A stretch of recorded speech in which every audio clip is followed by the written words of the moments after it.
Le Pacte civique, ça a été lancé le 11 mai 2011. Et donc, ça a été lancé sur 3 grandes intuitions. Une première intuition, c'est que dans la société civile, il y avait beaucoup de choses qui se passaient, beaucoup d'initiatives, et qu'il était important que la société civile puisse faire converger ces initiatives. La deuxième intuition, c'était qu'il fallait qu'on puisse articuler 3 types de transformations. D'abord, la transformation des personnes. Deuxième transformation, c'est comment on peut transformer nos organisations. Et puis la troisième intuition, c'est face au délitement de notre démocratie, comment on peut transformer la politique, comment on peut faire la mutation civique. Et on est parti, disons, le samedi 12 octobre, dans les États généraux du pouvoir citoyen. Donc nous sommes un des collectifs qui organisons les États généraux du pouvoir citoyen pour faire société civique, la société civile montrant l'exemple, et pour faire société civique avec les élus, avec les médias, les entreprises, avec tous ceux qui vont se remettre en question pour réussir la mutation de nos sociétés, à la fois locales, françaises, européennes et mondiales. Et donc c'est dans cette perspective que nous avons lancé donc, ce cycle « Osons l'avenir en partageant notre présent ». Nous avons vraiment besoin de vous, parce que, disons, dans tous nos états généraux, dans nos pactes civiques, comment on va arriver à approfondir les valeurs, ce qui nous fait vivre, ce qui est important pour nous, ce qui donne sens. Nous avons vraiment besoin de vous, parce que, disons, dans tous nos états généraux, dans nos pactes civiques, comment on va arriver à approfondir les valeurs, ce qui nous fait vivre, ce qui est important pour nous, ce qui donne sens. Je laisse Jean-Baptiste maintenant animer la partie des 4 valeurs avec les deux autres intervenants. Alors le pacte civique, son élaboration a commencé en 2008, au moment de la grande crise financière.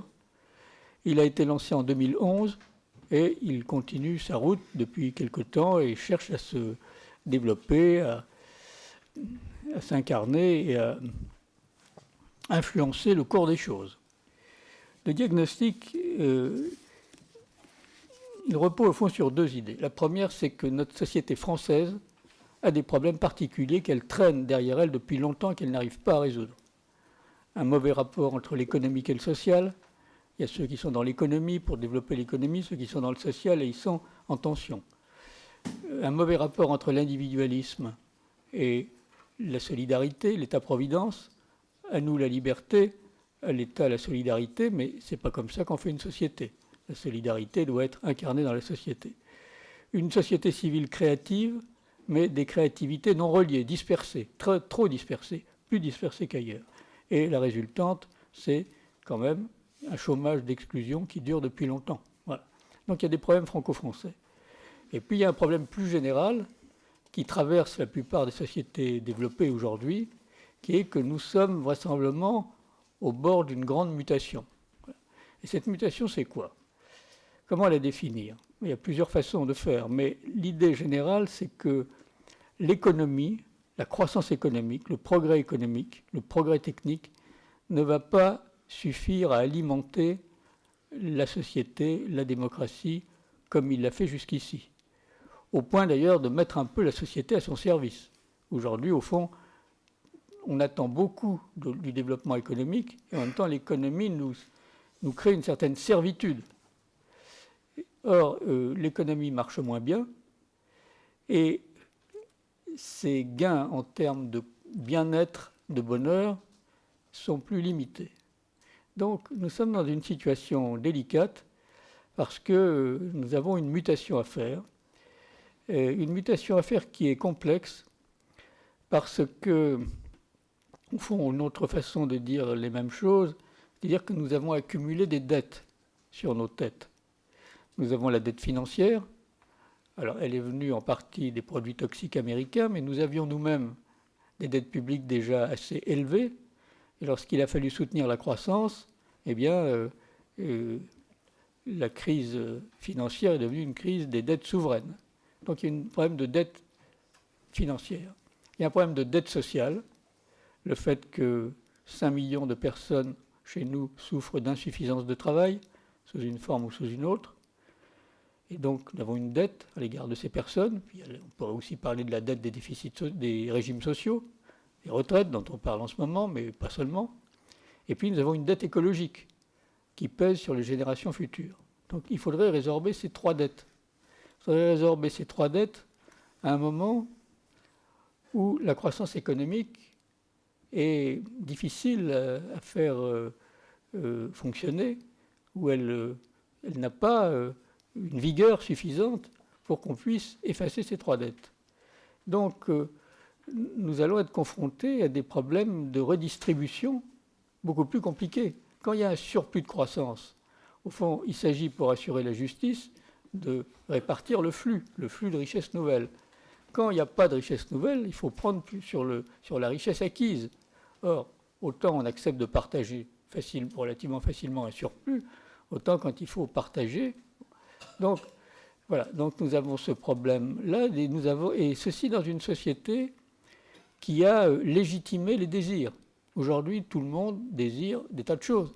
On comprend très bien qu'on désire des tas de choses. Mais les désirs courent plus vite que les moyens de les satisfaire. Nous avons à la fois des désirs individuels, des désirs de bien-être individuel, tout ça est légitime, tous les désirs sont légitimes, des désirs de justice collective, des désirs que le tiers-monde se développe, mais si le tiers-monde se développe, il pèse sur notre compétitivité, sur notre appareil de production, nous voulons tout et son contraire. Et donc, comment va-t-on hiérarchiser les désirs ? Comment va-t-on faire en sorte qu'on hiérarchise les désirs pour que les désirs soient en phase avec les moyens et qu'on crée une société plus juste ? Donc la sobriété, c'est une espèce de manière de trouver des nouvelles hiérarchies de valeurs qui ne reposent pas seulement sur l'argent, mais qui permet au fond de faire en sorte que le superflu des uns soit progressivement redistribué, soit sous forme fiscale, soit sous forme volontaire, par le don en temps pour ceux qui sont bénévoles, pour le don en argent pour ceux qui peuvent, afin que tout le monde accède à l'essentiel. Voilà la première valeur, une valeur qu'on voit bien que le système politique a du mal à décliner, parce que, évidemment, ce n'est pas électoral de dire ça. Et pourtant, tout le monde le fait, de facto, mais sous une forme un peu malsaine qui est l'austérité. Alors, pour illustrer notre première valeur, nous allons avoir Pistil qui va nous parler de l'ours et les abeilles. Un jour, un ours, aux proportions réduites, fut soudain pris d'une envie subite. « Je veux du miel !» s'écrie-t-il, « tout de suite, mais où chercher que je m'y précipite ?» Dans sa forêt natale, au creux d'un très vieux tronc, 1000 abeilles virevoltaient autour de leur maison. Ces artisanes, petites productrices, seraient bien mal foutues si je leur prends le fruit de leur travail. Et il s'en fut. « Bonne chose !» dirent les butineuses d'une même voix mielleuse. Aux abords d'un village, débordante de nectar, quelques ruches bien sages lui attirent le regard. Quel vraiment dur labeur pour cet apiculteur. Aussi, point ne vais-je léser l'individu et ses zélées travailleuses zélées. Et il s'en fut. Whizz firent-elles en secret d'une même voix sucrée. Tout le long d'une route, des ruches bien alignées, et des milliards d'abeilles toutes à besogner. Quelle histoire! C'est commode, oui, mais un peu compliqué, car tant d'abeilles groupées m'aurait vite piqué. Et il s'en fut. Fit le bruit du silence dans un raffut frisant l'indifférence. Dans un supermarché, au rayon déjeuner, des centaines de pots, magnifiques bocaux, étiquettes apposées, luisent du miel doré. Miam, fait l'ours, c'est donc ça, le paradis sur terre? Et on l'abat. Mais c'était un ours, dit la caissière. J'aurais mangé local, je ne serais pas mort. Qui comprend la morale, consommera-t-il encore? Alors ça nous mène à la deuxième valeur qui est la justice. Et ces valeurs sont liées. Je crois que c'est important, j'aurais dû le dire dès le départ, ces quatre valeurs sont liées entre elles. Elles ont chacune leur densité propre, mais elles ont un lien les unes avec les autres et elles font, je dirais d'une certaine façon, système. Alors la justice. La justice, je pense qu'aujourd'hui, elle a deux dimensions. Elle a une dimension traditionnelle et elle a une dimension nouvelle. La dimension traditionnelle, c'est la justice sociale. La justice sociale, aujourd'hui, elle a également plusieurs dimensions. Alors d'abord, il y a la question du droit au travail, du droit à l'emploi. Je rappelle que dans la Constitution, il est dit que chacun a le devoir de travailler et le droit d'obtenir un emploi. Ce droit n'est plus exerçable. Il y a, comme je le disais tout à l'heure, 5 millions de personnes qui souffrent d'insuffisance de travail, soit qui ne travaillent pas du tout, qu'ils cherchent sans trouver, soit qu'ils travaillent à temps partiel mais ils voudraient travailler à temps plein, soit qu'ils ne travaillent pas du tout et ne cherchent pas car ils sont découragés. Donc il y a là un premier problème à traiter. Pourquoi notre pays réussit-il moins bien que les autres dans ce domaine ? Pourquoi ne s'est-il pas mis autour de la table, comme d'autres pays l'ont fait, pour prendre à bras-le-corps le sujet, essayer de le résoudre ? Mais ça implique de remettre en cause beaucoup d'habitudes, beaucoup de corporatisme, de faire de nouveaux compromis avec le marché, de rétablir la compétitivité, de trouver des formes de dialogue social efficaces. Ça implique un gros travail que pour l'instant la société française n'a pas vraiment fait sur elle-même. Contrairement à des pays comme le Danemark, la Suède, l'Allemagne, qui malgré la réunification, qui était très lourd pour elle, a réussi une meilleure performance en matière d'emploi. Il y a également les questions d'inégalité et d'injustice. Le sentiment d'injustice est devenu très fort, notamment du fait de l'explosion des inégalités par le haut et par le bas. Par le bas, c'est tout de même qu'il y a, du fait de la crise de l'emploi, beaucoup trop de personnes qui sont réduites aux minima sociaux. Je rappelle qu'il y a 1,3 million de personnes qui ne bénéficient que des revenus du RSA socle, c'est-à-dire pour un célibataire un peu plus de 450 €. Donc c'est quand même très difficile de vivre avec 450 € par mois, surtout dans les grandes villes. Et de l'autre côté, les rémunérations qui ont atteint des niveaux stratosphériques, notamment dans les banques, auprès des PDG, avec les stock options, avec tous ces systèmes. Donc le sentiment d'injustice est très fort. Donc il y a, je dis souvent que si on veut rétablir une plus grande cohésion sociale, il faudrait redistribuer 2 fois. Il faudra que la classe moyenne accepte un certain nombre de sacrifices, peut-être un peu trop fort, mais un certain nombre de concessions pour faire plus de place à ceux qui sont exclus du travail. Et il faudra que ceux qui sont favorisés paient 2 fois. Et c'est ça qu'on n'arrive pas à assumer. Il faut que la classe moyenne paie 1 fois et les très avantagés, les rentiers de fait ou statutaires, 2 fois. Donc comment créer ce désir de justice, ce sentiment de justice indispensable pour faire fonctionner les choses et pour que tout ça devienne opérationnel. Voilà. C'est les questions qu'il faudrait traiter sur la place publique et pas seulement par des mesures. Voilà. Et puis, la deuxième dimension de la justice, qui va prendre une importance croissante, c'est la justice écologique. C'est qu'on sait bien que les désordres climatiques, les problèmes d'environnement, les problèmes de pollution alimentaire, de bruit, de pollution, de maladies, frappent davantage les plus pauvres, les plus déshérités, ceux qui sont moins bien logés que les autres. Voilà. Et donc, la question écologique, il ne faut pas seulement la régler pour éviter la sortie de route de l'humanité, comme disent certains, il faut aussi le faire pour des raisons de justice. Je dirais qu'on a à la fois un devoir de justice vis-à-vis de la nature, que nous avons maltraité, mais en même temps, ce souci de justice vis-à-vis de la nature est également un moyen d'éviter une nouvelle injustice de type social. Voilà. Or, on n'a peut-être pas assez mis en avant une certaine contradiction entre justice sociale et justice écologique.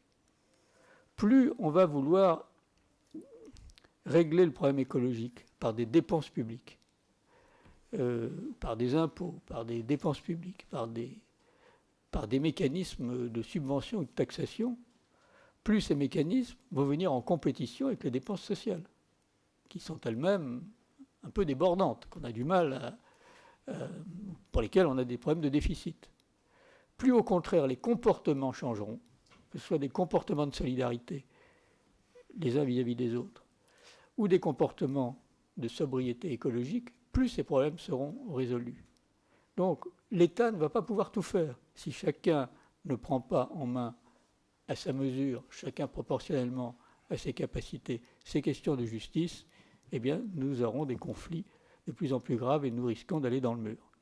Voilà la deuxième valeur que nous voudrions décliner, voir se décliner dans l'ensemble de la société aux différents niveaux qui ont été dits tout à l'heure.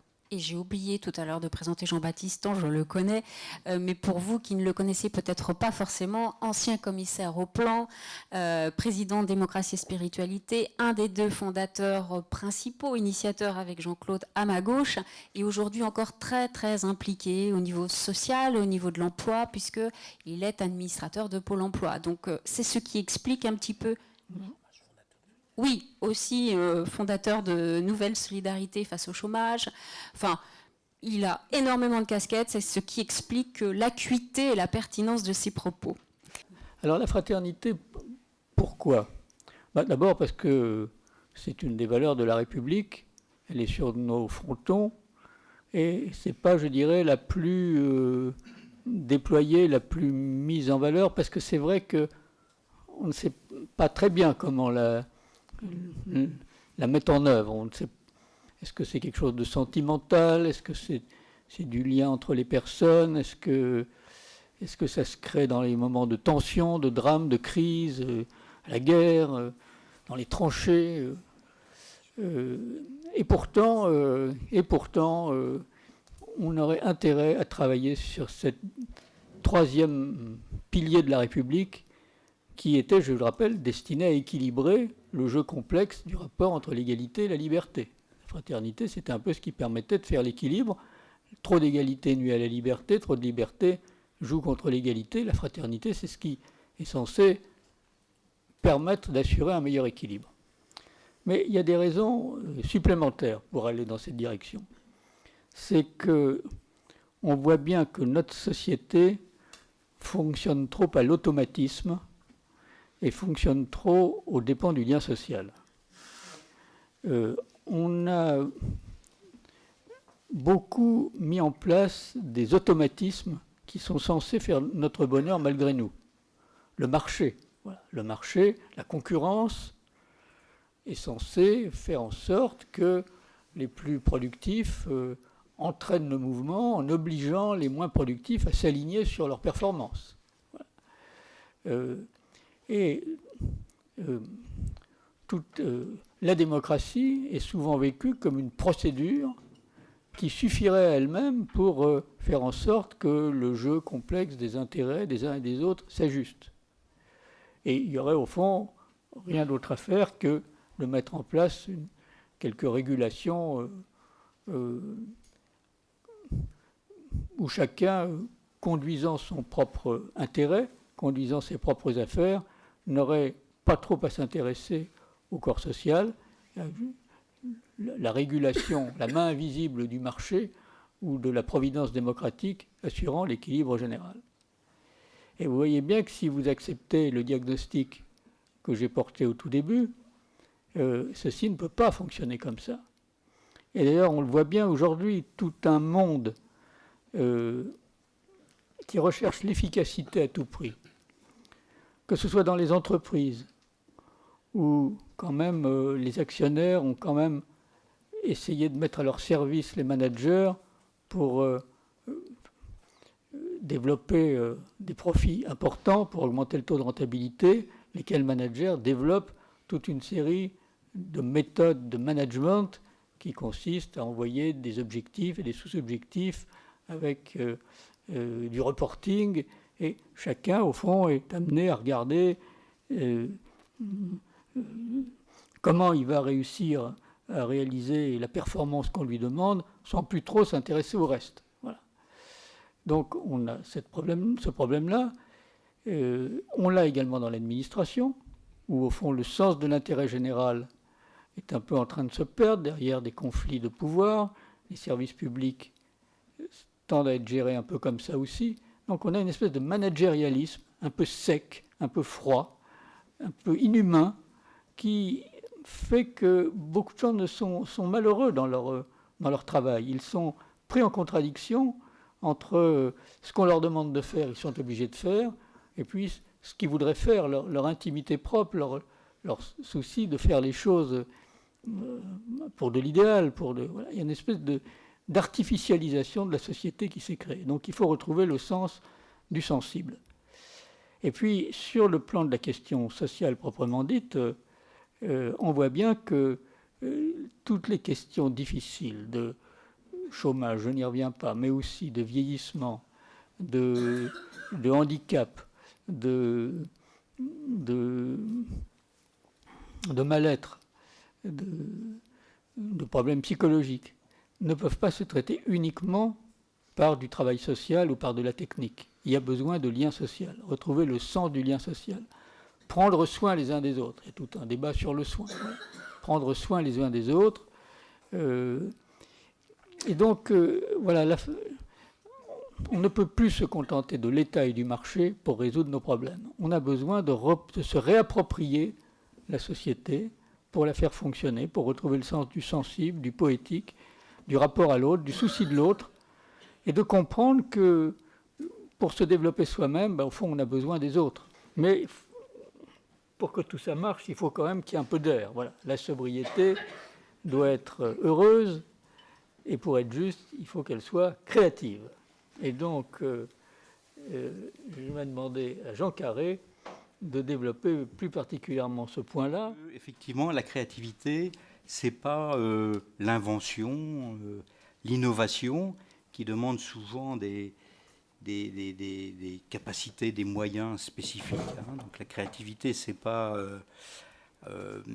la pomme de Newton, c'est pas le singe de Darwin, c'est pas la création non plus d'Internet comme il vient d'être dit.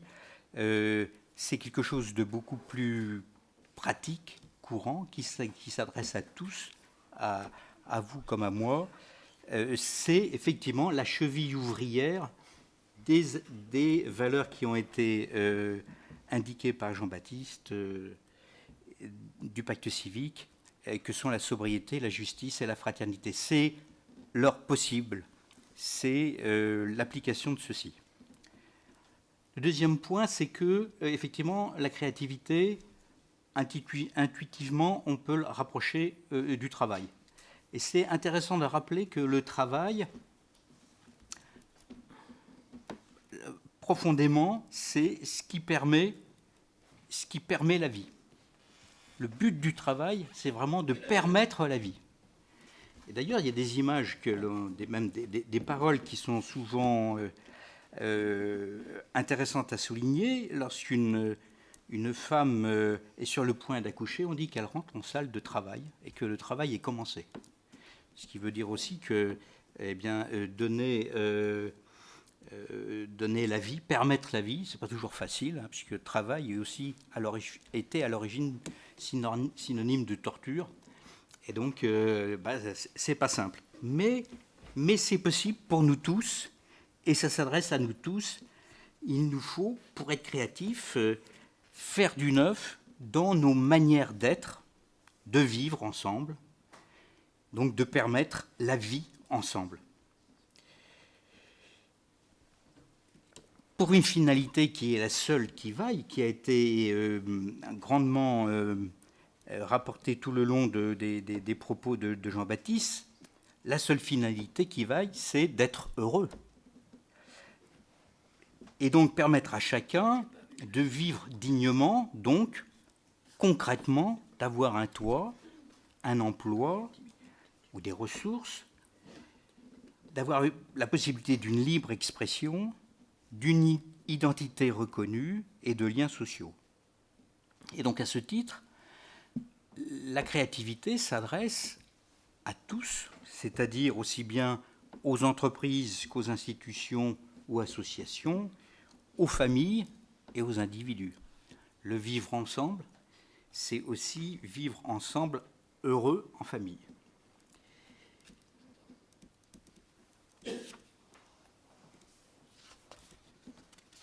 Alors, je passe sur rapidement sur le contexte et les convictions actuelles de la fiche créativité pour dire, ben, écoutez, ça peut se décliner. Ça peut se décliner d'abord par des engagements individuels qui pourraient être, ce qu'on propose, changer de regard, dire faire du neuf. Changer de regard, c'est aussi changer de regard sur les événements, sur les êtres, pour avoir un regard qui permet, et non pas un regard qui juge. J'aime beaucoup cette phrase de Jean Cocteau, passer du regard qui dévisage à celui qui envisage. Voilà. Deuxièmement, privilégier la rencontre. C'était Albert Jacquard qui disait on n'apprend que dans la rencontre. D'ailleurs, il faudrait qu'en haut des écoles, sur les frontons des écoles, soit gravé, disait-il, ici on apprend l'art de la rencontre. Voilà. Donc c'est un... Pardon ? Changer aussi de rôle, ça c'est aussi faire œuvre de créativité. Très souvent, on s'enferme dans un rôle, on se limite dans ses compétences ou dans ses façons de faire. Et c'est bon de se libérer de ses propres barrières, de ses habitudes, de ses a priori, de son ego, de s'étonner soi-même. Et très souvent, ce déclic, c'est vrai pour les personnes en recherche d'emploi qui ont un regard sur eux-mêmes, sur elles-mêmes, extrêmement étroit, extrêmement fermé. Je ne peux pas faire ceci, je ne saurais jamais faire cela.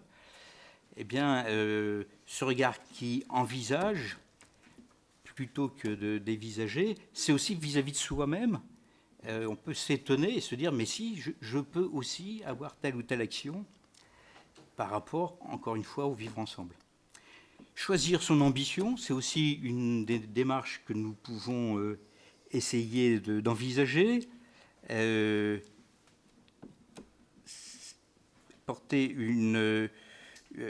lucide et... oui, non, j'avais noté s'apercevoir qu'on n'est pas éternel et qu'on ne va pas gâcher sa vie pour des choses dérisoires. Et donc...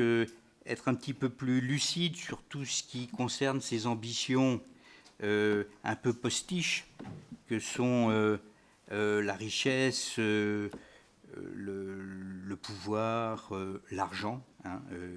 Porter une attention particulière au problème d'argent, Jean-Baptiste l'a dit. Bon serviteur, mais mauvais maître. Enfin voilà, on pourrait aussi décliner d'autres possibilités d'engagement individuel. Puis ensuite, il y a les engagements des organisations, qui sont aussi liés à ce rapport à l'autre, circulation de la parole. Dans Le Monde de juin de cette année, un article précisait que moins d'un salarié sur deux s'estime écouté.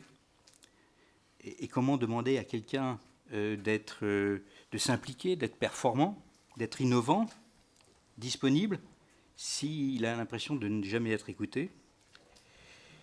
Le deuxième point, c'est circulation de l'information. On a l'habitude de dire que dans les entreprises, 99% de l'information peut circuler librement. Il y a 1% dont on peut peut-être le garder pour soi. Et je crois que c'est important pour aider les personnes à passer d'une réalité à l'autre, de faire du neuf, eh bien, de savoir où l'on en est, de connaître au mieux son point de départ, l'état des lieux, le chemin envisagé. Donc l'information doit être parfaitement distribuée. Faire évoluer les priorités, c'est vrai dans toutes les institutions et organisations. Passer du court terme au long terme, du court terme lorsqu'il y a urgence, parce qu'on sait bien que parfois il y a urgence, en particulier sur le plan économique, mais pas toujours.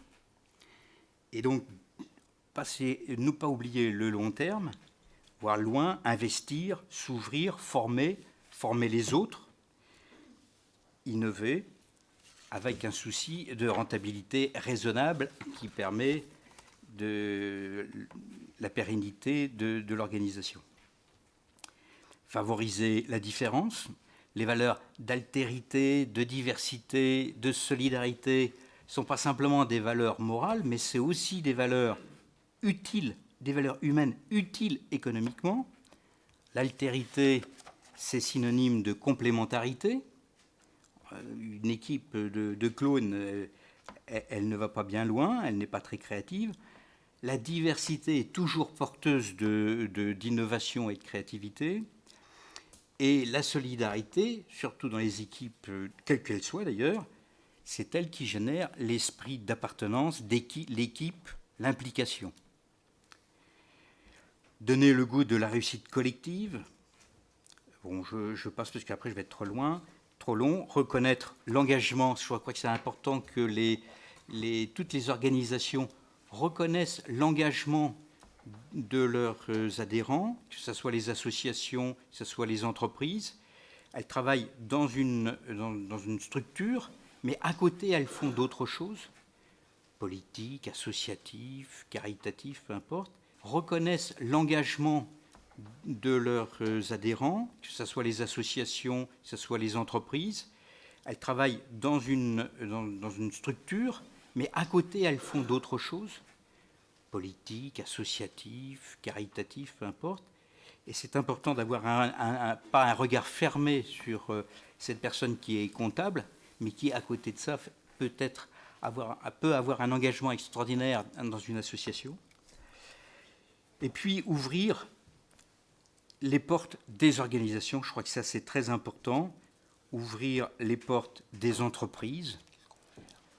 Multiplier les occasions de connaissance des métiers, d'explication, que ce soit auprès des entreprises vis-à-vis des chercheurs d'emploi, mais ça peut être aussi vis-à-vis des enseignants, vis-à-vis des usagers, vis-à-vis des lycéens, favoriser les partenariats entre les organisations, multiplier les plateformes collectives et considérer les idées des autres, l'expérience des autres, comme et des personnes dans l'organisation comme un apport stratégique à capitaliser. Et puis en fait, d'accord, merci. Et ensuite, engagement des politiques publiques, reconnaître le monde associatif et à côté l'économie sociale et solidaire, le droit à l'initiative, faire en sorte que la fiscalité, les charges sociales n'entravent pas la créativité, favoriser le vivre ensemble dans tous les secteurs, et ça suppose l'expression directe des parties prenantes, favoriser les analogies créatrices, vous en êtes une ici, il y en a de très diverses, plutôt que de voir ce qui nous sépare, voyons ce qui nous assemble, ce qui nous rassemble, ce qui permet, par exemple, les échanges réciproques de savoir, la fête de la musique, la fête des voisins. Ce sont des cadres de motivation et de partage. Et puis, vis-à-vis des personnes en situation de fragilité, c'est important que l'État, les collectivités apportent une attention accrue aux personnes démunies, parce que c'est souvent par elles qu'on obtient des progrès. Je prendrai un seul exemple, c'est l'enseignement. Ce n'est pas les bons élèves qui poussent à des progrès pédagogiques, c'est bien les élèves en difficulté qui appellent, qui permettent, qui demandent aux professeurs d'être créatifs dans des nouvelles approches pédagogiques dont tout le monde demain profite. Voilà. Conclusion, je crois que les règles de la créativité qui sont d'accueillir l'autre, de la rencontre, privilégier l'écoute, le lien social, s'appliquent en fait aussi bien dans l'entreprise, dans la collectivité, dans la famille. Et ça, c'est important puisque c'est bien la qualité des relations humaines qui fait la qualité du vivre ensemble. Voilà. Merci. Je pense que si on voulait synthétiser, eh bien, on pourrait aussi dire oser penser, vivre, agir différemment de règles qui sont aujourd'hui très souvent communes, pour le bien de l'autre, dans le bien commun, pour penser aux autres.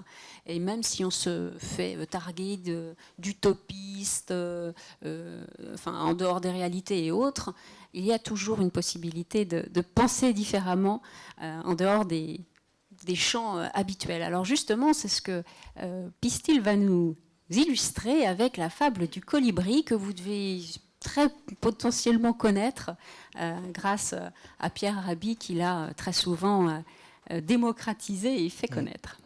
Donc ça s'appelle le colibri. Dans une forêt lointaine, un beau milieu d'été, une panique soudaine s'empare de l'assemblée. Fruit de la négligence commune à l'homme sans gêne, un mégot qu'on balance, fait réaction en chaîne. L'incendie qui s'ensuit devint apocalypse. De partout l'on s'enfuit, l'on court, l'on s'éclipse. Dans ces tohu-bohu, ramdam et brouhaha, nul d'abord n'aperçut volant sur ce fatras un petit colibri, filant à la rivière, ouvrant bec, l'y remplit de 3 gouttes sommaires qu'il s'empresse de jeter par-dessus le brasier. Demi-tour effectué, c'est pour recommencer. Mais ce cirque incessant commence à faire grincer, s'attirant des fuyants quelques foudres mal placées. « Quel acte bien dérisoire, petit !» lui lâcha un gros loir. « Frisant le ridicule !» rajoute la tarentule. « Ridicule, inutile !» surenchérit le reptile. « Mais plonge donc dans la rivière, pisse dessus, presse l'affaire !» L'impassible volatile ne fait qu'à des moqueurs, en poursuivant tranquille son rôle de sapeur. Agacé, on lui dit « Oh ! Mais crois-tu vraiment pouvoir éteindre cet incendie ?» Non, mais je fais ma part.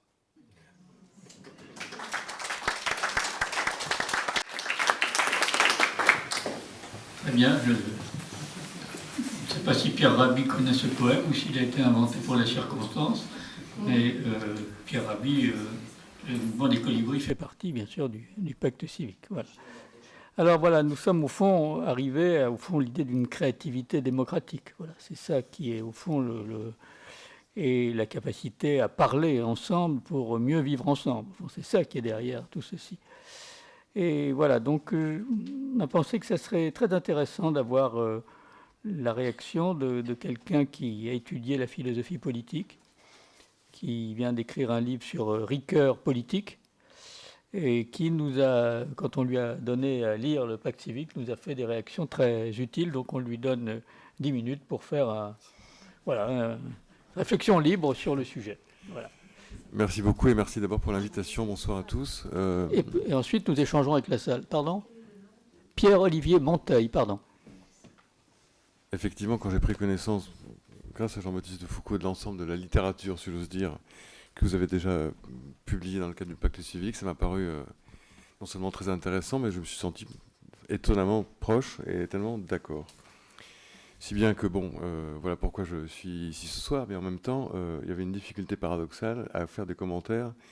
On a l'impression que c'était des commentaires que je faisais quasiment à moi-même. Donc, l'idée que j'ai trouvée, c'était déjà d'écrire quelque chose pour être sûr de ne pas être trop long, parce que ça pourrait me rendre un peu intarissable. Et deuxièmement, d'essayer de voir comment est-ce qu'on pourrait proposer une espèce d'orchestration. C'est-à-dire, on a parlé de cohérence entre ces valeurs. L'idée, ce serait de voir comment est-ce que ça peut s'agencer comme un orchestre avec ces différentes valeurs qui jouent leur partition et qui font un ensemble qui a un sens, et en particulier à un endroit et à un moment qui est la crise que nous vivons. Donc l'idée étant de commencer par une posture de rétrospection, en se posant la question, s'agissant de la crise, que nous est-il donc arrivé ? Si la crise nous invite à penser et à agir autrement, cela peut nous inciter à porter, depuis aujourd'hui, un regard rétrospectif sur les, mettons, 6 décennies écoulées, en gros depuis 1945, pour nous demander, mais que nous est-il donc arrivé ? En stylisant le trait, j'espère sans le fausser, que voyons-nous ? Les 30 Glorieuses, et on pourrait dire marquées par la centralité de l'État, et le gouvernement par la règle et la régulation, mais qui suscitent, dans les années 60, un rejet par excès d'État au nom de l'autonomie, de la liberté, des particularités, voire des particularismes. En regard, donc, les 30 années suivantes qu'on pourrait qualifier de néolibérales, marquées par la centralité non plus de l'État, mais du marché, au nom d'une liberté qui était celle qui avait suscité les mouvements des années 60, mais qui était récupérée par un certain clan et non pas par les autres, Et cette liberté prétend s'affranchir de la règle par le libre circulation des biens, des choses, mais non pas des personnes au passage. Ample mouvement donc pendulaire qui fait succéder à la règle qui contraint la liberté, à une liberté sans règle qui privilégie l'échange marchand dorénavant puisque centralité du tout marché.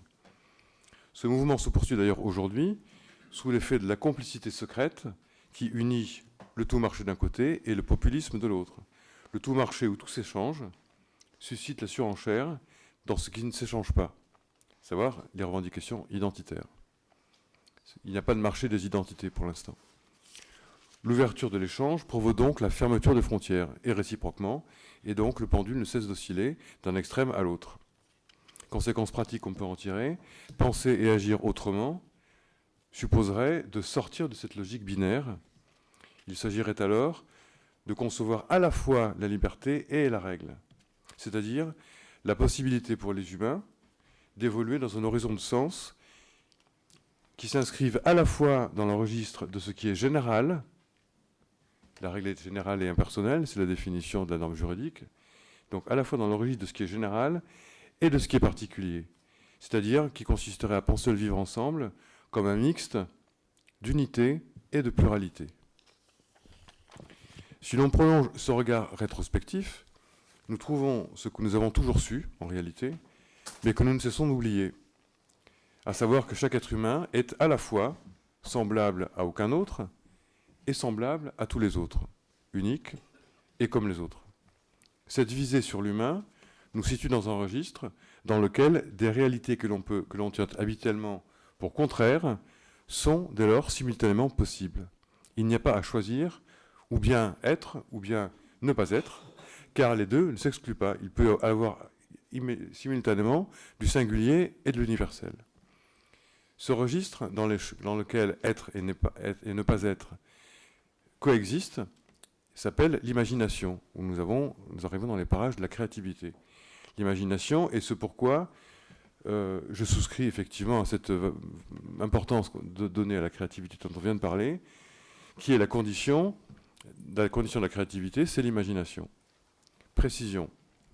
Si donc être et ne pas être à la fois singulier et semblable à l'image de tous, peuvent coexister en imagination, comme par exemple dans une fiction où tel personnage n'existe pas, mais au moment où j'écoute, lis, découvre cette fiction, pour moi, il existe. Donc nous avons et n'est pas en superposition, en surimpression. Il existe pour moi, ce personnage issu d'une fiction et de l'imagination d'un auteur. Si donc être et ne pas être sont compossibles, peuvent coexister simultanément, c'est que l'imagination ne connaît pas ou n'applique pas le principe célèbre dit de non-contradiction. On ne peut pas dire une chose et son contraire, ça n'est pas logique. Ce principe qu'on doit à Aristote nous est très utile parce que on lui tient toute l'évolution du savoir scientifique moderne et la pensée logique en général. Mais l'imagination nous rappelle que penser et agir ne relèvent pas que d'un savoir positif qu'on applique dans la vie de tous les jours. Il y a aussi le sensible, et nous allons effectivement y venir tout à l'heure. Quel est le mouvement que permet l'imagination, source donc de créativité? L'imagination, l'imaginaire, permet de se délier pour se relier autrement. Se délier, ça veut dire on prend ses distances avec les représentations convenues pour voir les choses et les êtres autrement. Par exemple, si je cesse de considérer un inconnu avec indifférence, en imaginant qu'il est mon semblable et que je suis le sien. Cette vision m'incite alors à retourner dans le monde, dans un second mouvement, et dans l'action, pour m'y réengager, m'y relier, mais cette fois autrement.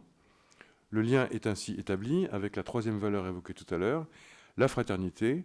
Elle consiste à nommer ce que je vois en considérant l'autre comme mon semblable, c'est-à-dire un frère, une sœur. Zoomons, si j'ose dire, sur la portée de ce regard imaginatif qui me fait voir en l'autre mon frère, donc fraternité. L'autre n'est pas qu'un personnage anonyme et indifférencié, il est unique, singulier, comme je le suis moi aussi. L'échange avec l'autre comporte donc deux registres. Celui de l'équivalence entre les biens échangés, équivalence que formalisent les règles, les contrats, les prix, tout ce qui s'affiche, tout ce qui est dit est identique pour tous. Mais aussi un registre de la générosité mutuelle que suscite le sentiment des protagonistes qu'ils sont frères ou sœurs. On sort ainsi de la logique du donnant-donnant pour entrer dans la dynamique d'un échange qui cesse de calculer. Ainsi, la logique de l'échange s'élargit. Il devient moins important de vérifier à tout instant que les biens échangés s'équilibrent effectivement, que la justice est effectivement respectée, que la balance est équilibrée. Ce souci de vérification s'atténue et s'espace dans le temps parce que la confiance a pris le relais. La confiance en l'autre, la confiance en l'échange lui-même, la confiance en la relation et la confiance en le temps, c'est-à-dire en l'occurrence notamment en l'avenir. L'échange est ouvert sur l'avenir. Il devient alors possible d'entreprendre parce que, contrairement à l'adage, me semble-t-il, il est effectivement nécessaire d'espérer pour entreprendre. Sinon, l'action sera désespérée et sera rapidement crispée, alors que là, au contraire, il s'agit d'ouvrir l'échange et d'entreprendre en voyant loin.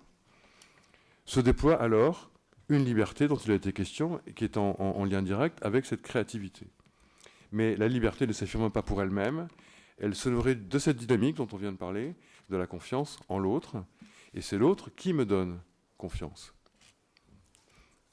Et pour terminer, je soulignerai qu'on se situe là dans 3 registres différents. L'imagination qui ravive le sentiment de fraternité suscite alors le sens d'un avenir désirable, celui que nous souhaitons, qui s'enracine tout simplement dans le plaisir d'être ensemble, entre frères et sœurs, en imagination et bientôt en devenir. Ce plaisir suscite une créativité qui se manifeste dans un registre politique qui est celui du sens de la justice. La reconnaissance mutuelle entre le frère et moi, la sœur et moi réciproquement, ne va pas en rester là. Elle exige qu'il en soit de même pour tous. Et donc c'est ce mouvement de généralisation qui se propage de loin en loin ou de proche en proche et qui pourrait irriguer une exigence envers le sens de la justice qui est le fondement, qui devrait être le fondement des institutions et de leur façon d'exercer leur mission. Je m'engage et j'agis pour mes semblables en sorte que le sens de la justice soit ce qui anime effectivement ces institutions dans l'action. On trouve ainsi le lien qui conduit de la fraternité à la justice et qui pointe vers le politique. Un autre fil conduit de la fraternité à la sobriété parce que l'accumulation du profit personnel et le chacun pour soi dans la compétition tendent peu à peu à s'effacer devant le plaisir d'être ensemble. La quête du bonheur vient relativiser celle du bien-être. Et tout d'un coup, les deux se distinguent. Car la coopération crée une abondance nouvelle dont l'anthropologue Marshall Salin a parlé à propos des sociétés soi-disant primitives dans un livre au titre très éloquent qui s'appelle « Âge de pierre, âge d'abondance ».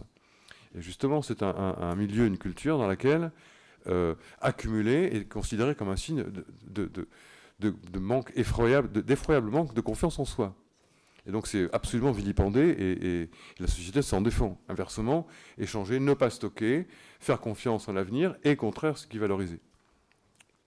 L'imagination suscite ainsi une créativité qui se manifeste aussi bien dans le lien politique que dans les rapports économiques. Mais cette propagation ne doit pas occulter l'intérêt, je disais en commençant, de bien distinguer les registres. La sobriété se situe dans l'ordre de l'avoir, c'est-à-dire de l'économie. La justice dans celui du pouvoir, et donc du politique. La fraternité est affaire de regard, donc se situe dans le registre du valoir, le jugement, les représentations, la culture, les habitudes de pensée. L'enjeu de créativité qui suscite la liberté que nous souhaitons retrouver peut alors se reformuler en une manière de voir qui critique l'idéologie du moment en faisant surgir par le regard l'utopie de la fraternité qu'est le culte. L'idéologie du moment consiste à rabattre tous les enjeux dans le registre de l'économie. L'utopie qui doit lui répliquer commence par rappeler qu'il existe une autonomie du politique, ravivée par la valeur de justice, comme il existe une façon de penser aussi nécessaire et aussi légitime que l'autre, celle qui se réclame d'un savoir objectif, d'une expertise scientifique. Voilà. Je vous remercie.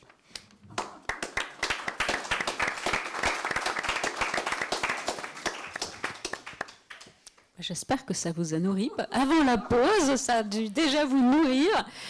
Mais vraiment un grand merci de nous aider à oser penser en dehors des chemins battus. Je pense que vous avez dû aussi voir que même les élèves d'Harvard commencent à se rebeller justement contre cette pensée unique du marché, des théories économiques qui ont parfois 50, 100 ans et qui évidemment arrivent à des limites et qui ont bien du mal à être mises en question. Et bien eux-mêmes, au sein même de l'hémicycle économique, commencent à se rebeller par petits groupes. Donc voilà, cette créativité en ébullition, elle commence même sur les hôtels économiques aux États-Unis. Voilà, on va vous proposer un rapide temps de discussion avec les intervenants sur ce que vous avez entendu, comment vous les avez ressentis, pensés, envisagés, imaginés. Avant la pause ou après, vous travaillerez directement sur comment ces valeurs peuvent vous impacter. Mais je ne vous en dis pas plus. À vous pour questions-réponses. Je voudrais réagir surtout sur l'exposé sur la créativité, que pour ma part je trouve incomplet. Incomplet à plusieurs égards. La première chose, c'est que cet exposé fait la part belle à la relation, à la communication entre les êtres. Il est bien parlé de travail sous la forme... la comparaison avec l'accouchement est très intéressante, mais je crois qu'il faut la développer un peu plus. La créativité, c'est aussi se prendre la tête devant une feuille blanche pour essayer de faire quelque chose. C'est aussi d'essayer de comprendre pourquoi cette serrure, nom de Dieu, ne veut pas marcher, et comment elle fonctionne pour que je puisse la réparer. Je trouve que l'effort personnel qui aboutit à effectivement la création n'est pas assez mis en valeur. Deuxième lacune, à mon point de vue, c'est de ne pas assez mettre en valeur la créativité technique. Or, s'il y a je dirais, une nouveauté de la créativité, c'est bien finalement les limites écologiques qui nous l'imposent. On voit bien que l'agriculture à grands coups de tracteurs, d'herbicides, d'insecticides ne marche plus, que pour faire une agriculture raisonnée, il faut connaître avec beaucoup plus de profondeur, beaucoup plus de précision, les mécanismes, les associations entre plantes, et c'est comme ça que c'est cette créativité, cette inventivité qui va nous permettre de développer la culture biologique et finalement de nourrir l'humanité. Si je prends l'industrie, que je connais beaucoup mieux, je veux dire, il y a eu une époque, c'était facile, hein, on construisait une usine, on mettait le double de mégawatts que la nécessité. Quand on avait besoin d'un moteur, on le prenait 1,5 fois à 2 fois plus puissant que ce dont on avait besoin, et en route. Et vas-y pour la consommation d'électricité. On ne raisonne plus comme ça. On essaye de trouver l'énergie la mieux appropriée pour chaque utilisation. Donc je pense que la créativité technique fait intégralement partie de ce que nous avons à faire pour vivre en épargnant la planète. Donc moi j'aimerais que ce soit beaucoup plus développé. Encore un dernier point, la réparation, l'économie circulaire. Ça demande une créativité technique extraordinaire. C'est beaucoup plus facile d'acheter quelque chose que de le réparer. Réparer, c'est toujours adapter, c'est toujours comprendre. C'est vrai que c'est un choix de vocabulaire. Pour moi, pour nous, la créativité, ce n'est pas l'invention, ce n'est pas l'innovation. Il n'y a pas de créativité technique. Ça, c'est l'innovation technique, technologique. La créativité se veut être, comme les autres valeurs du pacte civique, universelle. C'est-à-dire s'adresser à tout le monde, et non pas à des savants, et non pas à des techniciens. La créativité ne fait pas appel à des spécificités, des génies, des moyens spécifiques. Elle s'adresse à chacun ou chacune d'entre nous. Alors, c'est vrai que c'est un choix de vocabulaire, mais je suis d'accord avec vous. Le technique fait appel, j'ai été technicien, je suis technicien, à l'innovation, à la création, à l'inventivité. Pour moi, la créativité, c'est vraiment le vivre ensemble. C'est un choix. C'est un choix. Un savant, n'importe quel savant, c'est pas forcément quelqu'un de créatif. C'est quelqu'un d'inventeur, qui invente. Merci Jean. Qui innove. Donc, donc 4 groupes. Je vous propose de vous répartir dans les groupes en fonction de vos appétences pour les valeurs, celles qui vous attirent le plus, celles qui vous meuent le plus, et avec 3 questions, on va dire 2 principales, et pour les groupes qui seront un petit peu plus en forme ou ouverts, une 3e en option, c'est-à-dire, à savoir, sur le plan personnel, comment cette valeur vous marque et vous accompagne dans votre vie. Voilà, donc ça sera quelque chose de très personnel. Comment cette valeur, donc selon votre groupe, vous serez dans sobriété, justice, fraternité, créativité, comment cette valeur-là, créativité par exemple, eh bien, vous marque et vous accompagne dans votre vie. Deuxièmement, comment sur un plan collectif, comment cette valeur peut mieux se décliner compte tenu des problèmes de nos sociétés. Et dans nos sociétés, c'est au sens large du terme. C'est du local au global, c'est l'ensemble des problèmes, comme on l'a vu, écologiques, sociaux, etc., intergénérationnels. Donc sur le plan collectif, comment on peut mieux décliner cette valeur compte tenu des problèmes qui sont dans nos sociétés. Et puis la 3e, en option, j'allais dire, pour ceux qui auront bien gazé et qui auront réussi déjà à trouver beaucoup d'idées, c'est comment cette valeur peut se porter dans le débat public. Comment est-ce qu'on pourrait la porter dans le débat public? Pas facile, hein? Pas facile, hein? Justement, c'est du vrai travail créatif. Hein. Voilà, alors, vous aurez par groupe un animateur et un rapporteur qui ne seront pas les mêmes personnes. Donc en principe, donc, les animateurs, ce sont des personnes du pacte, Jean-Claude, moi-même, Valérie, et puis Alain. Jean, pardon, excusez-moi. Donc, et par contre, il faudra trouver dans vos groupes un rapporteur. Voilà. Avec une consigne, bon ça c'est plutôt l'animateur qui le mettra en pratique, mais aussi à bien respecter autour de vous, ce sont les principes de sociocratie, c'est-à-dire de respect de la parole d'autrui, d'essayer de faire bien tourner la parole parmi tout le monde pour que tous les esprits et tous les avis soient représentés. Est-ce que la sobriété en soi, comme discipline, comme éthique, qui a un sens en soi, ou est-ce qu'elle est en fonction d'un objectif? Et puis ça peut être aussi la sobriété aussi, est-ce que j'ai besoin d'un grand logement, ou est-ce que je peux, éventuellement, ça serait plus favorable pour moi de partager mon logement. Important pour réduire les inégalités. On doit défendre le principe de l'impôt. Je ne comprends pas la manière dont vous l'abordez. À titre personnel, moi je pourrais vous parler pendant 15 jours. 15 jours et 15 nuits. S'insérer à l'économie sociologique, on peut un peu s'en servir. La rareté, ça impliquerait par exemple. Il y a eu des expressions donc, sur la façon de porter sur l'espace public, bien entendu le recours aux médias, et puis ensuite on a manqué un peu de temps pour continuer, mais il y a aussi, on a mentionné rapidement l'importance peut-être aussi des autres associations, non seulement de consommateurs, mais même de contribuables, puisque normalement les contribuables qu'on n'entend pas dans l'espace public actuel devraient, en tant qu'association, s'intéresser à ce qu'on diminue le gaspillage énorme des médicaments, des dépenses des hôpitaux, par exemple. La deuxième partie, c'est le collectif. Alors, c'est inciter les chefs d'entreprise, les politiques, les citoyens, le besoin de travailler. Le travail, ça se partage.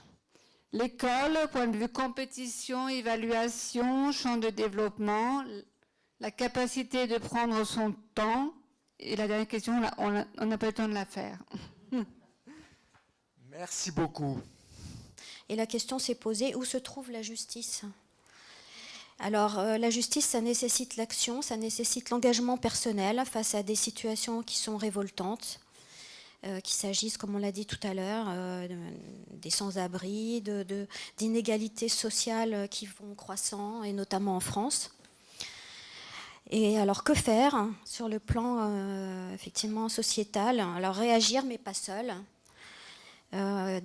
Contribuer à développer et à maintenir une presse indépendante qui permet justement de pointer, de développer, de dénoncer les injustices. Pourquoi pas créer un observatoire de la justice? Et en allant plus loin, aller jusqu'à la révolution. La créativité, c'était le désir de partage, de souhaiter le lien, la relation à l'autre, de mettre en lien, sachant que, on a une petite citation, hein, le tout est plus important que la somme des parties, parce qu'à l'issue de cette créativité, entre cette mise en lien, quelque chose peut émerger, peut naître, qui, en synthèse, c'est le besoin d'échange, de se parler, et de pouvoir s'exprimer dans une certaine liberté d'expression. Par rapport aux petits exemples collectifs, on n'a pas tellement eu le temps.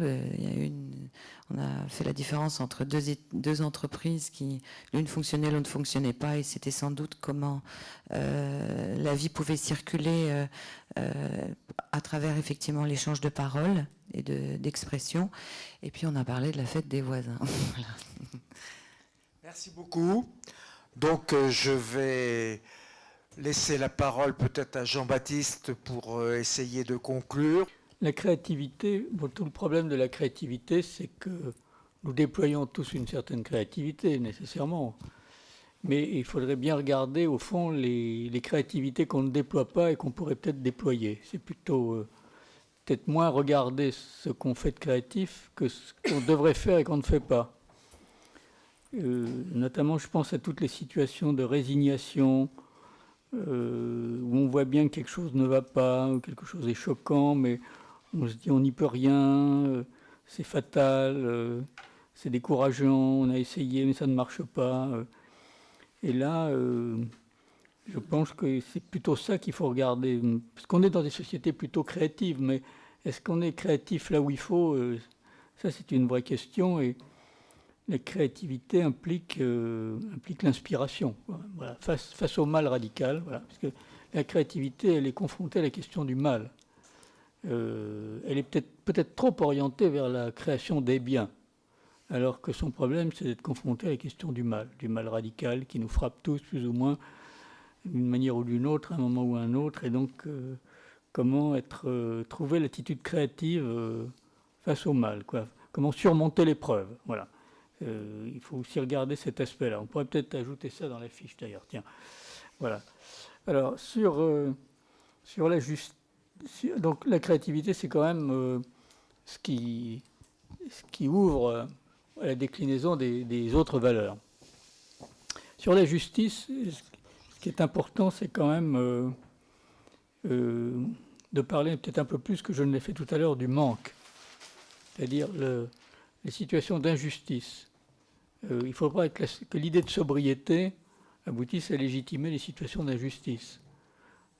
Ceux qui vivent ou sont privés de l'essentiel, de ce que la société doit normalement accorder à chacun, ont le droit de réclamer la sobriété des autres, avant de se soumettre eux-mêmes à un principe de sobriété. Donc c'est important que... Voilà, cette idée que le but de la sobriété, c'est la justice. Et ceux qui souffrent d'injustice peuvent réclamer la justice en demandant qu'on répartisse mieux le superflu, la manière dont ce superflu devant se répartir, pouvant être volontaire, parce que je crois qu'il faut qu'il y ait une part volontaire et une part obligatoire. Voilà. Bon, voilà. Alors la sobriété, je viens d'en parler. Voilà, la sobriété, c'est important qu'elle soit proportionnelle aux capacités de chacun, qu'elle n'exclue pas une certaine idée du luxe. Bon, moi j'ai travaillé sur l'idée d'abondance frugale, c'est bien ça que ça voulait dire, mais je crois que c'est important qu'elle soit heureuse, qu'elle soit un moyen aussi d'éliminer des parasites qui nous encombrent, voilà, des fausses richesses qui nous empêchent d'accéder à la vraie richesse, quoi. Voilà. Voilà, quant à la fraternité, bon, c'est l'idée du lien, mais peut-être il faut lui donner une dimension poétique un peu plus qu'imaginative, un peu plus que voilà, la simple chaleur du groupe, c'est un peu plus que ça. C'est sans doute une valeur qu'il faudrait beaucoup plus travailler. Comment ça se conjugue avec l'amour d'autrui ? Comment ça se conjugue en spiritualité. C'est pas facile de travailler sur la fraternité. Je ne sais pas pourquoi, mais c'est plus compliqué que sur les autres valeurs. Voilà.